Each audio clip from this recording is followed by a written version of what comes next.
Hello, music lovers. My name is Carter, and welcome back to Recording Records. Today, we are reviewing the winners and losers of 2024. Basically, which artists contributed the most to their popularity and their legacy in 2024. It was a great year for music, and a great year for me to start off this channel. A whole bunch of great albums that released this year that a couple of them I reviewed. Some of them I didn't get to reviewing, but I did listen to a lot of albums from this year, and so these are all artists I have something that I can say something about. Either listen to their work or they had some stuff in the news that were important to their legacy or changed perception around them. And so we will be ranking these artists based off how they did this year. And our first artist that we will be ranking will be Charli XCX, which name me someone who had a better year than Charli XCX. There might be, maybe you can say Sabrina Carpenter, maybe you could say, I don't know, someone, but Charli XCX, what a year she had, releasing one of arguably the best albums of the whole year in Brat that peaked at number 3 on Billboard 200. She has never done that well on Billboard. Previously, Sucker, I believe it is, peaked at 7 on Billboard, but it was on Billboard for like 3 weeks. It barely stayed on there. However, Brat has been there since release, and it's still on the board. People are still listening to Brat because it is an amazing album. And so what a year it is for Charli XCX. I mean, taking a big superstar leap from where she was to where she is now. Really just an S tier year. One of the biggest winners of 2024 is Charli XCX. On the other hand, one of the biggest losers, probably the biggest loser, the person that had the worst year in 2024, Ye, Kanye West. It was a terrible year for my favorite artist, Ye, releasing not one, but 2 albums that could be called one of, if not the worst albums in his whole discography. Ye, known as an artist for having arguably the best discography in all of rap hip-hop history and one of the best discographies in music history, a legend to the game, ruined his entire reputation this year by releasing Vultures 1 and Vultures 2, which were not well done. They were not mastered well. They were not mixed very well. Some of the songs were just not album worthy for a professional album. Vultures 1 was already not the best album, one of the worst albums, maybe the worst album in his whole discography. And then Vultures 2 was even worse. And so it was a terrible year because there was so much hype around Vultures. People were expecting the next My Beautiful Dark Twisted Fantasy because, well, in 2009 he released Dark Twisted Fantasy after the VMA incident. And, well, now he's going to release an amazing album again because he always releases great stuff after controversy or whatever is what people said. People should have expected this. That was really a stupid idea to expect that Kanye would lose all the producers he's worked with throughout his career that's helped produce his work, lose Mike Dean, which is the most important person probably in all of Ye's discography other than Ye himself. To lose Mike Dean and a bunch of other people because of controversies from 2022. He lost a bunch of producers from when he supported Trump back in 2018. He lost a bunch of producers, and a bunch of producers that used to work with him didn't work with him on Ye and then Donda. But some of them stuck around. Most importantly, Mike Dean stuck around. But then Mike Dean jumped ship along with a bunch of other people after the 2022 stuff, the Alex Jones appearance that happened. And so really the worst case scenario, Ye, who hasn't mastered any of the albums that he has ever made since the College Dropout. Someone else has mastered his work. Mike Dean actually was on the College Dropout, has worked on all of his albums since then. To lose all these huge pieces that had been been with him through his career and have to have like a big part in mastering his own album, you can really see the difference between the old work and the new that were done, that he had a bigger part in. And obviously Ye is known as a great producer. He can make great beats, one of the best sample flippers to ever exist. And he can make a great beat, but mastering has never been his strong suit, and I don't think people really knew that that was an issue of his until the release, especially of Vultures 2. So a terrible year it was for Ye. People now have a way worse idea of his career and view of his career than they did before. So very terrible for him. In my opinion, he was the biggest loser of this year. The second biggest loser of this year is probably Playboi Carti, who since January 1st was supposed to drop his new album, I Am Music.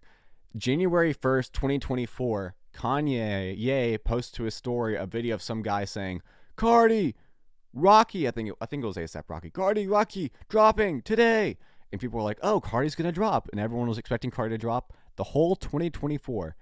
It was supposed to be January. Then it's like, oh, it's February. Well, it's supposed to happen this month. He never dropped. He did drop All Red, a single. And so that was great for him. But yeah, he was supposed to drop all year. And he's had the label for a while for being someone that doesn't drop music when is expected to. And this is like a terrible contribution to that reputation that he had this year. Really, it's just a very unfortunate scenario for everyone to expect you to drop since the first day of 2024 and to not drop at all. Just not a great year for Carti. Next up, we have Olivia Rodrigo. Now, Olivia technically didn't release any albums this year, but she did drop the deluxe edition of Guts, the 2023 album, releasing one of her best songs, Obsessed, with really other good songs, like a couple other good songs, like So American. It's another really good one off of that deluxe release. Guts Spilled. And she had one of the biggest tours of all 2024 with the Guts World Tour, which did very well. She found herself some political news, but that was about all she did this year. Her monthly listeners continued to drop throughout the year, obviously, since she wasn't releasing new albums, new music, but still a great year for her. She really built a lot of her legacy as a touring artist this year, something that she wasn't known as much for before, and now she is known as one of the premier touring artists around the world. So a great year for Olivia Rodrigo. I'll put that there in the B tier. Next up, we have Bryan, who released an album this year. Great for him. It did really well.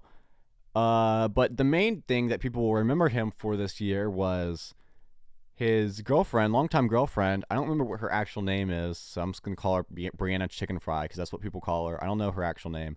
But came out with a bunch of accusations against him that were very reputation ruining for a lot of listeners. A lot of people really do not like what they heard about him.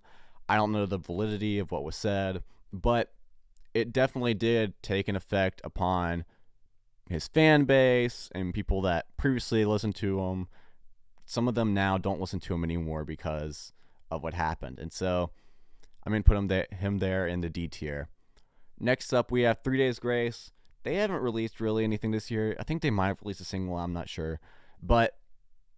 And they are like a 2000s band, punk, Canadian punk, alternative metal type band. So there's not like alternative rock. There's not a lot you can do that's noteworthy that'll build on your legacy. If you're a rock band in 2024 and you're not, or 2025 now, and you're not a pop rock band like Imagine Dragons or Coldplay, one of those type of bands, if you're like more a rock and roll type of band, there's not a lot you can do for your legacy. Because if you release a great album, no one cares. If you release a terrible album, no one cares. That's sort of just the state that rock is at in popular culture. But there was one thing that 3 Days Grace could have done to possibly, contribute to the legacy, and that was bring back Adam Gruntier, which was exactly what they did. Now, they're still keeping the old singer, so they're going to, they're going to split parts and songs. It would be best if they just went back to Adam Gruntier completely and switched away from the new metalcore style they're doing and maybe did something more traditional with the great albums that they had previously at the beginning of their career with, their debut or 1X or then Life Starts Now, I believe is their third album.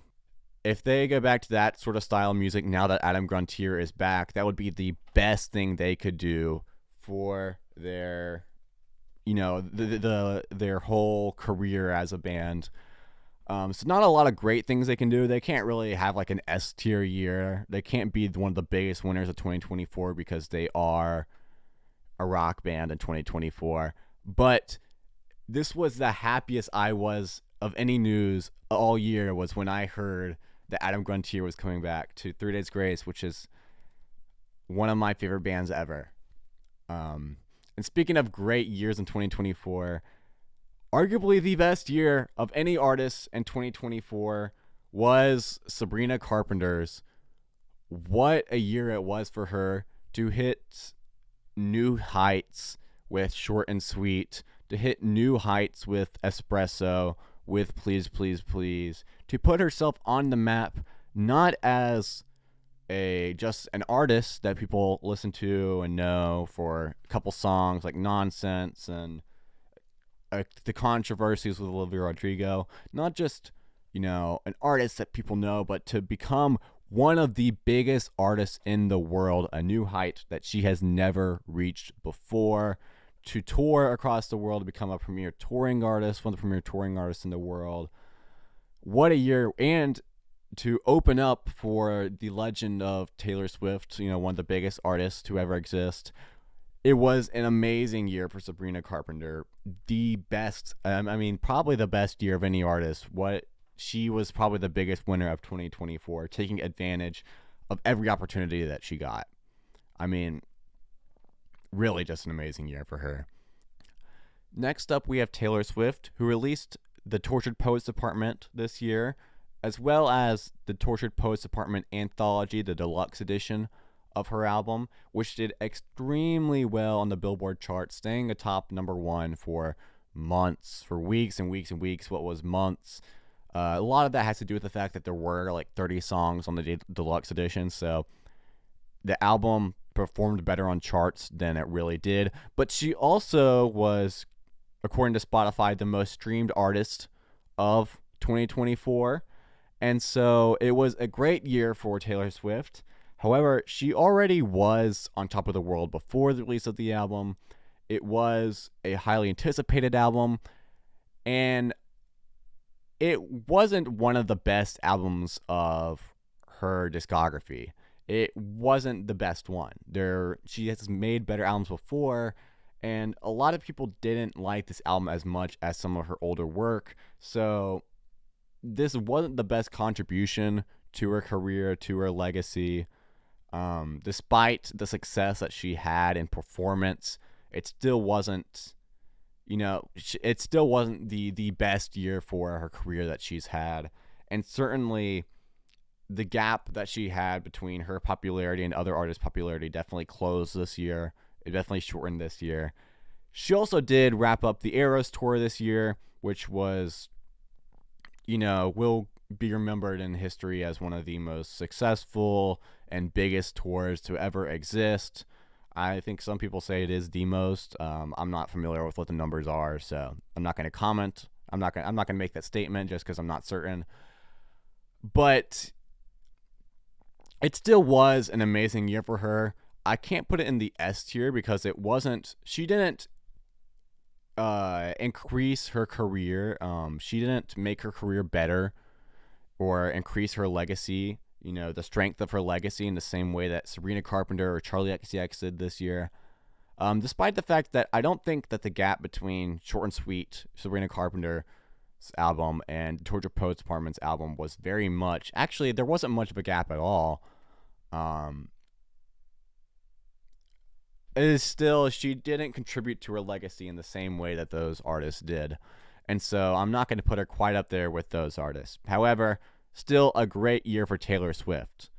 Now, speaking of similar artists, Katy Perry, who has already sort of made her legacy, already known as an artist mostly known for her first albums with, I can't remember the name of her, the first one she made under the name Katy Perry, because there was the one she made under her old name, and then there was one that she made under Katy Perry with I Kissed a Girl, and Hot and Cold. I don't remember the name of that album. And then there was later Teenage Dream, which was sort of what her legacy is. One of an album that had so many great songs. It also had some songs that were not the best, but she did have a lot of great songs on that album. And then later, the release of Prism with Roar. But then her career starts to fall off. She stops working with both Max Martin and Dr. Luke, and when they stopped pairing up together, her music did worse, which was a problem with some of her earlier work because they didn't, she had Max Martin, Dr. Luke, Benny Blanco on Teenage Dream, but she also had work with like Sandy V, Stargate, and a bunch of other producers. Sandy V and Stargate did fine, but the songs that weren't produced by them didn't do as well and were kind of stains on that album. They were boring at times. They didn't have that earworm that those other songs had. The counter melody underneath the vocal melody that carried a lot of the songs. They weren't in there, and those songs, as result, became boring. And that was sort of what was a lot of her new album 143. There were some songs I liked on that album, and the album wasn't as bad as I actually thought it was going to be. I thought it was going to be worse than it was. It was actually a decent album, but it certainly did not have the power that was the powerhouse that was Teenage Dream, and she didn't do well for her on the PR side working with Dr. Luke, which, if she wants to create great work, is what she needs to do, since he was a part of the greatness of her career and has such a big part in her legacy. But Dr. Luke did go through, a terrible PR situation with Kesha, who accused him of raping her. So that was not very good for her her PR to work with him. And she was supposed to work with Max Martin on 143, and it was announced that Max Martin and Dr. Luke were working together, so it sounded like the album would be better than it was because those were the main producers, as well as Benny Blanco for Teenage Dream. However, Max Martin only worked on the song Gorgeous on 143, and I'm pretty sure he only song wrote. I don't think he produced the song, but I've seen conflicting details, so I'm uncertain on if he did have any production on that song. But yeah, that album did not contribute to her career very well, and she didn't add to her career the best, but it certainly wasn't bad on the same level as Ye's album, because it's not like people were expecting as much, or what she releases now doesn't matter as much to the totality of her legacy in the same way does Ye. And she certainly wasn't an artist that was known for her discography. She's an artist that's known for releasing #1 hits, which she did have some pretty all right not #1 hit worthy, but she did have some pretty all right songs that weren't as good as, I'm sure, the songs on Teenage Dream, but she did have some decent ones on 143. So this is like a D tier, borderline F tier year for Katy Perry, but she was not the biggest loser of 2024, I don't think. She also did tour for 143 and did really well touring in South America, and so that was big for her. Also, she, I think, did some campaign stuff with Kamala Harris, so, I mean, good for her, I guess. But yeah, certainly one of the biggest losers of 2024. Not a great year for Katy Perry. Our next artist is Linkin Park, who, similar to 3 Days Grace, there's not a lot you can do if you're Linkin Park to advance your career. Especially they are in a different situation. 3 Days Grace didn't have their singer because, of drama and infighting and whatever, and Adam Guntier leaves the band. That happens. On the other hand, Linkin Park has the same problem, but with a different reason, where their singer died. So he certainly couldn't come back. And so they got a new singer who is a woman with a very different voice than Chester Bennington, who sort of was the soul of Linkin Park and has one of the most iconic voices in all of rock history. And so people really didn't like the new change. There wasn't really a new singer that could have satisfied, I think, anyone, since the shoes of Chester Bennington were really big to fill. But this was not really the best move that they could have made. This is like borderline a C tier, D tier year for them. Really not the best move they could have made. Certainly, there wasn't really a great one that they could have made. But it wasn't really a good one either, which kind of sucks. I didn't listen to their new album or new single, so I can't comment on that. However, it wouldn't really matter how good or bad the album was. It doesn't really matter that much. They are a rock band in 2024, so there's not much that they could have done, really.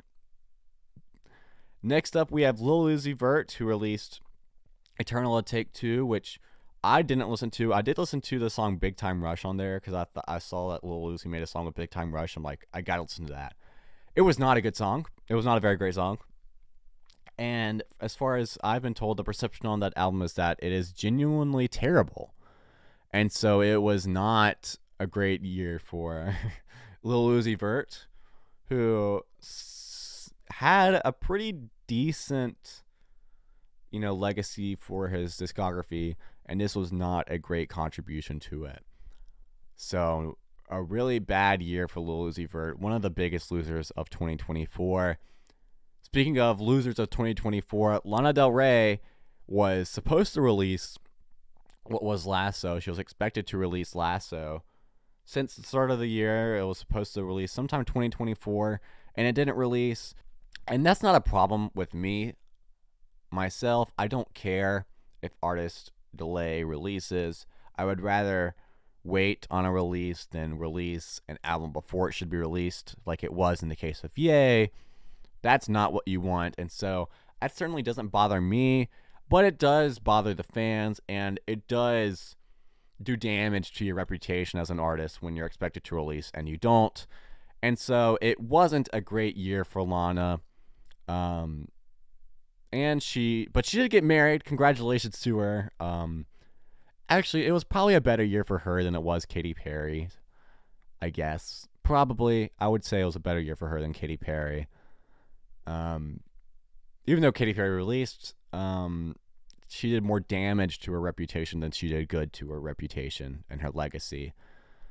So, yeah, not the best year for Lana, but we're hoping for a great 2025 from her, and a great year for her personally, getting married. Congratulations to her. Next up, we have Lady Gaga, who most notably this year released a single with Bruno Mars, Die With A Smile, that was the fastest song to ever reach 1 billion streams on Spotify. Absolutely blew up. People love Die With A Smile. People still love it. It's a song that did really, really well. She also released the single Disease, which was a good song. It didn't perform on the same level, but she did reach her streaming peak of her whole career this year. I think she peaked at number 3 on Spotify in the world in monthly listeners. And she also released the soundtrack to Joker 2, the movie that she was in, which, she released a soundtrack along with it, and it did fine. I didn't listen to it. I wanted to, but I never got around to it. So I can't comment on that. It definitely doesn't have, as far as I understand, the same notoriety as does, I'd say, something like the Fame Monster, and then the Fame Monster, the deluxe edition. That's one of a really well received deluxe edition between those two albums. It doesn't have the same notoriety as do those albums, so she didn't contribute to her legacy, which that basically is her legacy, as well as art pop along with it, and Born This Way, and then the later contributions in her later career. She did contribute to her acting career. Great for her. And so it was a good year for Lady Gaga, but certainly didn't capitalize in the same way that some other artists did. Speaking of artists that did capitalize on 2024, Kendrick Lamar will be remembered for a long time for the beef that he had with Drake, one of the biggest rap beefs to ever happen that will be remembered in the history of hip hop as one of the biggest beefs ever. It will be remembered for Kendrick Lamar releasing diss track and then a diss track the next day and just diss track after diss track. Really great work from him. Good songs, good beats all around, good lyricism. He could have done better this year if GNX was a To Pimp a Butterfly, if it was a Good Kid, Mad City, if it was an album on that level, then he would have taken the spot as the biggest winner of 2024. However, it wasn't. I haven't listened to GNX yet. As far as I understand, the perception around it is that it's not on the same level as some of his older work, and not even people don't consider it on the same level as something like Mr. Morale or Damn. So he didn't capitalize exactly how he could have. It wasn't the best year of any artist, but he still had a great year. Not Like Us still did amazing. He still did great with Like That. He probably will take some form of Grammy in some form for one of those diss tracks, maybe in the music video compartment or in the rap song of the year. I don't know where he'll get it, but he will probably get some Grammys for his work this year. So a great year for Kendrick Lamar. Next up, another great year for a similar artist that goes along with him, Future. Great year for Future. Released what many people consider to be the best rap album from this year with Metro Boomin. We don't trust you, and then We Still Don't Trust You. Yeah, a really good year for Future. Really carried the hip hop scene along with Kendrick Lamar's beef with Drake. The biggest things to happen out of this year probably in hip hop.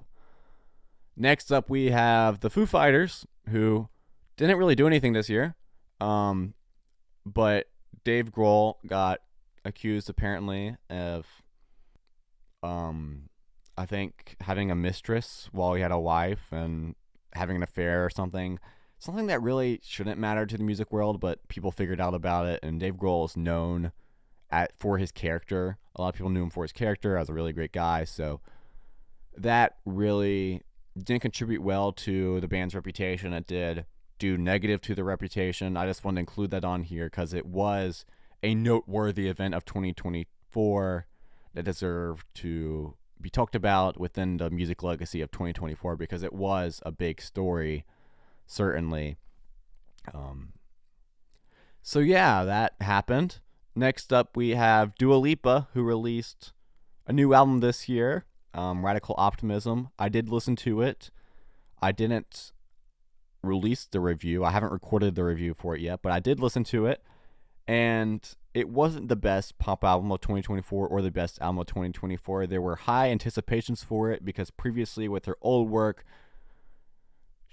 Future Nostalgia, she had very big, she had a great reputation surrounding her discography because of that album that did very, very well. And so people were really expecting another great album, especially off the success that she was riding into 2024 with the first single to release, Houdini, in 2023, that later was on that album, which happens to be one of the best songs on the album. And so there's high expectations. However, Houdini was one of the best songs on the album. There wasn't a lot more added upon it. She also had Dance Night Away off of the Barbie movie that did really well in 2023. So again, high expectations for Radical Optimism, but it underperformed. It didn't do very well. However, it wasn't bad enough to where I think if she releases more albums, I think it will have a really negative impact on her career. It was still a good, decent album. It just wasn't a great, amazing album. So really like a C tier year for Dua Lipa. Next up, we have Drake. Drake had a big year for all the wrong reasons. Being accused of one of the worst things you can be accused of by popular media and most by Kendrick Lamar, having the beef with him and losing in the eyes of the public. In the eyes of most people, he lost the beef. He did release some songs that did well with like Family Matters with the beef, and he did release a single, and I think he leaked a bunch of his own tracks, so he did pick himself up off his feet. He still is doing well in streaming, and so this could have been a really, really terrible year for him with the reputation that he garnered for himself based upon the accusations that were levied upon him, being one of the biggest artists of the 21st century. Having that sort of label put upon you is not what you want, but he didn't fall terribly as he might have expected. However, he still did, in the eyes of the public, lose the diss track battle, and did, a lot of people do perceive him to be that way. So, yeah, not a great year for Drake. However, it really could have been a lot worse, and he still is doing well streaming-wise, so really not terrible all around for Drake. Next up, we have Chappell Roan. I mean, what a great year it was for Chappell Roan. One of the biggest winners of 2024. Even though The Rise and Fall of a Midwest Princess was released in 2023, if it wasn't for how she and her team marketed in 2024, she wouldn't have reached the success that she did. It was because of that marketing that she reached that success. It's because she opened along with Olivia Rodrigo, with one of the biggest touring events of the world, opening with Guts. It's because she went on Jimmy Fallon. It's because she got a spot at Coachella and blew up. It's because of the virality of Hot to Go and the TikTok stuff that she did. It's because of that. It's because she later goes on Nardwuar. It's because of this that she has built her career and launched her career into a great starting place. Even though she had earlier stuff in her career, The Rise and Fall of Midwest Princess is really the start, will be remembered as the starting point for what is the career of Chappell Roan. Great marketing scheme all around from her. A huge, huge year for Chappell Roan. Just a great year, and the promotion of what was a really, really good album in The Rise and Fall of Midwest Princess. She has a chance at winning Grammys based upon that, and that would be just a fantastic way to start her career. So what a great 2024 it was for Chappell Roan. All right, I messed with the crop a bit, so the screen looks a bit different now. Next up, we have Clairo, who released Charm in 2024 after a long hiatus from music. Really just a great year for Clairo, going from like borderline top 500 most listened to artists to hitting like 300s, like the high 300s on Spotify, doing really well on streaming with Charm, that did really well on TikTok as well with Juna and Sexy to Someone, doing really well on social media, and all around releasing what was one of the best albums of 2024, an album that has a chance at winning a Grammy in, I think, the alternative music, I think is the category, what it's called. Really just a great year for Clairo. Charm was one of my favorite albums from the year. Really just a great year from her. So, kudos to her. Just a really good album, really good year for her. Next up, we have Childish Gambino, who released the final album for his moniker, Childish Gambino, with Bando and the New Stone. One of the first hip-hop albums, one of the earlier hip-hop albums of 2024, that really didn't do the best. It had some really good songs, some ones I really like Cruisin', Survivin', Lithuania, which was a really good song, Steps Beach, A Place Where Love Goes, made with Max Martin, really good song. Lithuania had Max Martin too. Some really good songs on that album. However, the album failed to be consistent throughout. It is a soundtrack for a pairing movie that he is acting in, but the album failed to be consistent. It would be like this at one point, and then it'd be completely different later. It also, the features on the album were generally just bad. Like the Yeet song where Yeet comes in, the Yeet feature is just bad. So it wasn't the best year for Childish Gambino, someone that has good regards for his discography with Break the Internet and with I can't think of the name of the album with Redbone on it off the top of my head, but that album is considered to be very good. Not the best contribution to his discography all around. However, it wasn't terrible either. It still was a decent album, and he did tour this year. So good for him for touring. That's always a great contribution to your career and to your legacy.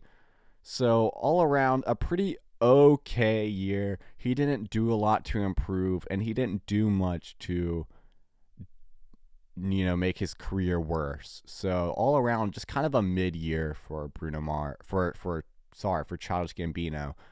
Next up, we have Bruno Mars, who became the top most listened to artist in 2024. I still think he is the number one streamed artist on Spotify, based upon releasing 2 singles. He didn't release a single album this year and did extremely well by just releasing 2 singles. Die With a Smile and Apatu with Rose, Die With a Smile with Lady Gaga.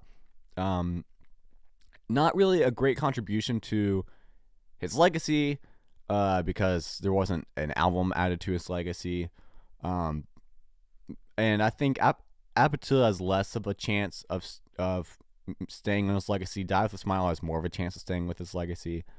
So they are contributions. Die With a Smile, I say, is more of a contribution. But Bruno Mars is not really also a guy known for his albums as much as he is known for his songs and his voice. And this was just further contributions to that legacy.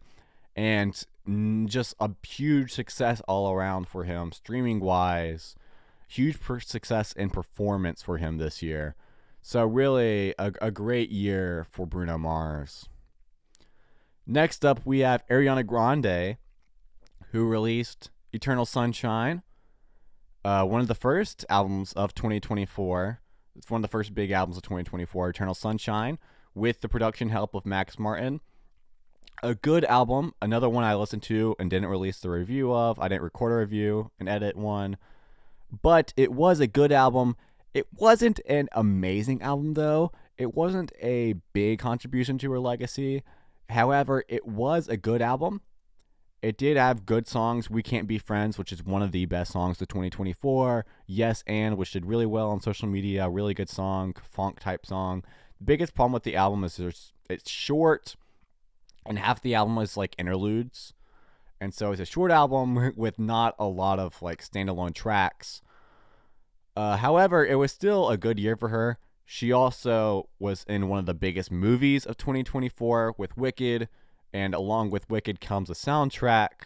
So that was that goes along with the music part of her career. So it was a good year for her.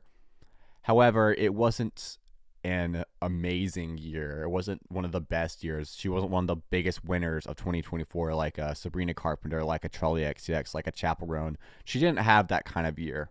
Next up, we have another artist who was expected to release in 2024 and didn't.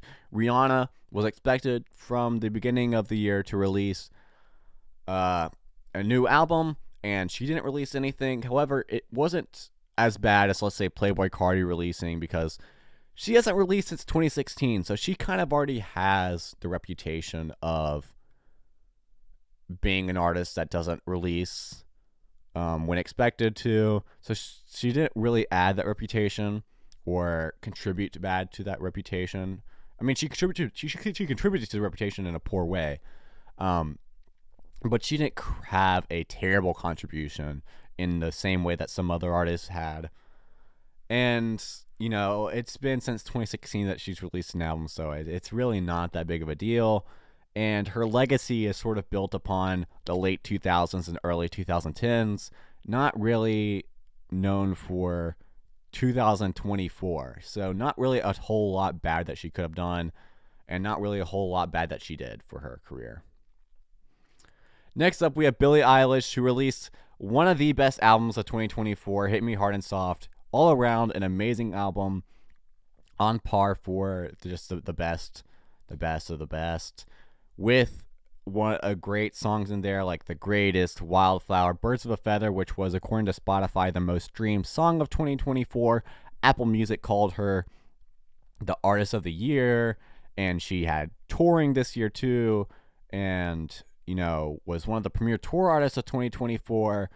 Great stuff for her popularity that she did this year, reaching number 1 on Spotify with the help of Birds of a Feather and the rest of Hit Me Hard and Soft, which was a good album, which contributes well to a really well-respected discography, and she just contributed really well to that discography. So a great year for Billie Eilish. I don't think as good of a year as someone like Sabrina Carpenter, even though Hit Me Hard and Soft is a better album than Short and Sweet.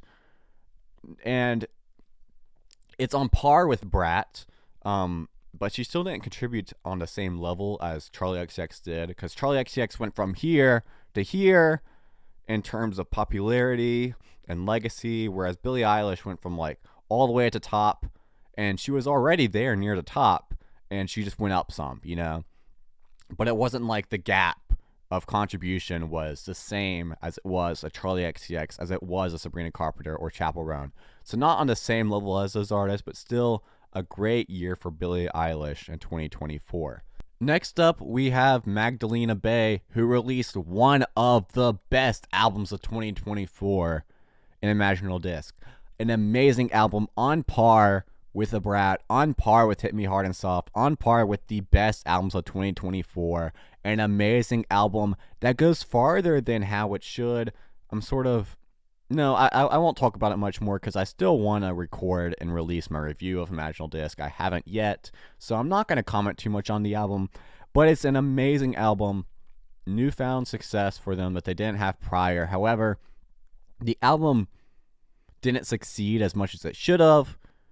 They still should be bigger than they are now, and they still are more underground. They're not entirely underground. They have like 3 to 4 million on Spotify monthly listeners, so they're not underground, but they certainly aren't one of the biggest artists in the world, even though they had the year of 2024 that is on par and better than many of the best artists in the world. So a great year for them. However, I can't really put them on the par with someone like Charli XCX, who had not only the great legacy building that they had this year with the release of Brat, but also had the popularity increase. Without that popularity increase that they really didn't have on par with those same artists, I can't put them in that same category, even though Imaginal Disc really was an amazing, amazing album. I can't say they had as great of a 2024 as these other artists that contributed better to their popularity, and the gap between that popularity increase is really so massive.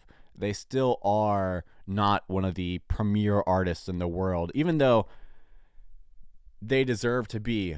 Imaginal Disc will be remembered by people really into music as one of the best albums of 2024, and will also be remembered by many, unless they find newfound success in the future, as an album that most people just don't know. Unfortunately, which is really unfortunate, because it really is an amazing album. And so they're kind of like around that A to B tier range. This tier list can do a bit of rearranging. It's not the point of this wasn't really to make a tier list. This is sort of just a visual indicator of where I think people's years lie.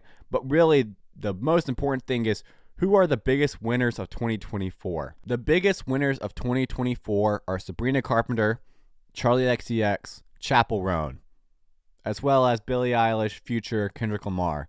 And the biggest losers of 2024 are Playboi Carti, Lil Uzi Vert, and Kanye West, or Ye. for that matter. Those are a really great year for pop. There were some hip hop artists that did good for themselves this year, like Future, like Drake, or not Drake, like Future, like Kendrick Lamar. But really a great year for pop artists, especially this year. A really good 2024 all around for music. The real winners of 2024 are us. We were blessed with an amazing show in 2024, a super entertaining year for music, a super entertaining year to keep up with, and a super entertaining, year of music to listen to. Great albums from this year. There were great singles from this year, great songs from this year. Really, all around 2024 was just a great year for music. How blessed we are to experience it all. That will do it for this video. I'm not sure when this will come out, but I'm going to go. Have a good day. God bless. Goodbye.